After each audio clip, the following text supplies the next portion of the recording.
Good morning, boys and girls, and welcome to the southern wing of the Stink Bug Works. As you can see, absolutely nothing has changed since the last time we met here. Anyway, today, Big B asked a couple of questions, and so I thought I would throw out a couple of answers. The first question he asked was, drag or oval? Drag or oval? Now, each one has its own unique place. And Big B has several boats set up for ovals, but none set up for drag.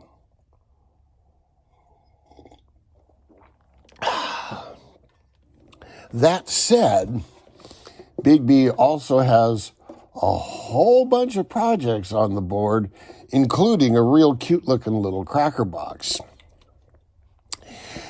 The amount of work it would take to do a bitchin' drag boat, I think would take a big bite out of his build time that could go to other builds. It'd be time consuming to redo sponsons. I mean, that's a lot of work, just a lot of work. And I know Big B would put everything into it to make it right, so that would make it that much more time consuming.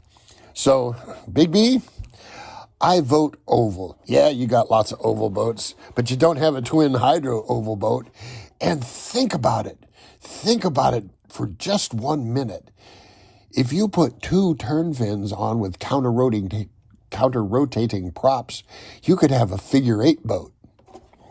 You know, just a thought. Anyway, the real purpose for this video and what I'm talking about is Big B and I are sort of in the same place, you know, figuring out how we're going to mount motors in here and where they're going to go. And I've been working on this off and on. Big B's been able to spend more time on it.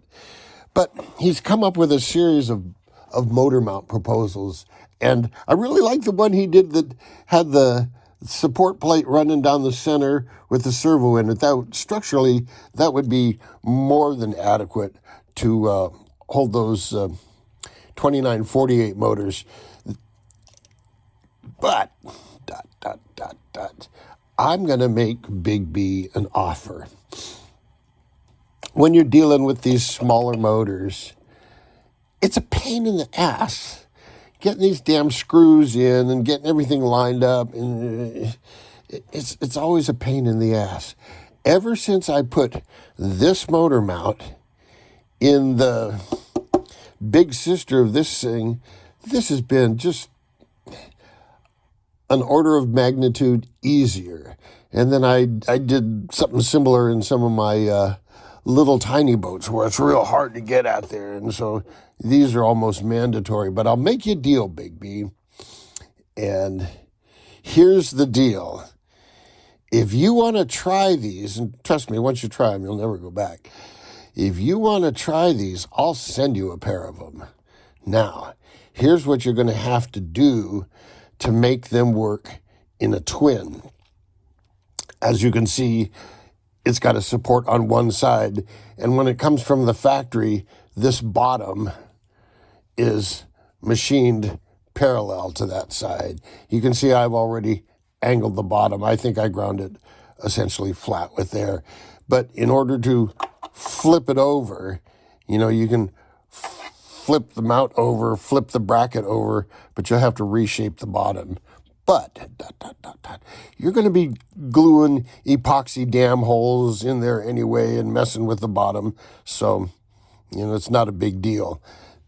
It has these 2-threaded screw holes, and I really don't know what they're for or what their plan was. But as long as the motor doesn't crash with these screw heads, I was going to leave them out just for something for the epoxy to hold on to. So with a little bit of work, you can flip-flop these things and make it cool. Now, I know you're looking at this and you're going, oh, phenolic resin. Use this as a template and make a carbon one. And that way you can have whatever length you want, whatever length you want. Just make sure you have about that much length, because there is some torque loads on this that this needs to take up. So there you go, Big B. You want to try these mounts? Let me know, and I'll send you a couple. Until next time, jet out.